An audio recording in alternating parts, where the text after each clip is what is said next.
Hello, എല്ലാവർക്കും ഞങ്ങളുടെ ചാനലിലേക്ക് സ്വാഗതം. ഇന്നൊരു അവിയലിൻ്റെ വീഡിയോ ആയിട്ടാണ് വന്നത്. അതിലേക്ക് ചേന, മുരിങ്ങക്കായ, പയർ, വാഴക്ക,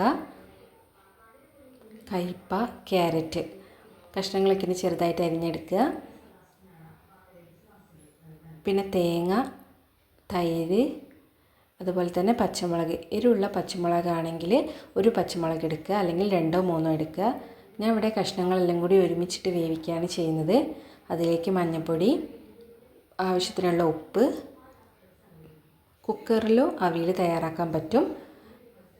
കുറച്ച് മുളക് പൊടി ഇട്ട് കൊടുക്കുക. കഷ്ണങ്ങൾ വേവാൻ ആവശ്യത്തിനുള്ള വെള്ളം ഒഴിച്ച് കൊടുക്കുക. കുക്കറിൽ അവിയൽ വെക്കുമ്പോൾ ഒറ്റ വിസിൽ മാത്രം മതി.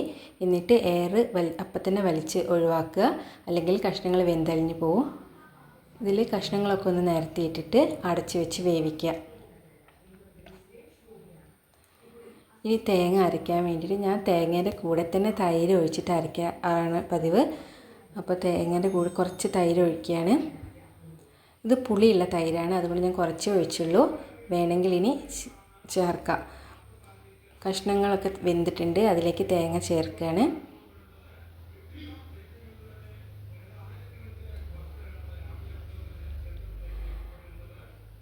തേങ്ങ എല്ലായിടത്തും എത്തുന്ന രീതിയിൽ ഒന്ന് ഇളക്കി കൊടുക്കുക. ഇളക്കുമ്പോൾ ശ്രദ്ധിക്കണം, കഷ്ണങ്ങളൊന്നും ഉടഞ്ഞു പോവരുത്. അവിയലൊക്കെ തയ്യാറാക്കാൻ എളുപ്പമാണ്, കഷ്ണങ്ങൾ അരിയേണ്ട താമസമേ ഉള്ളൂ.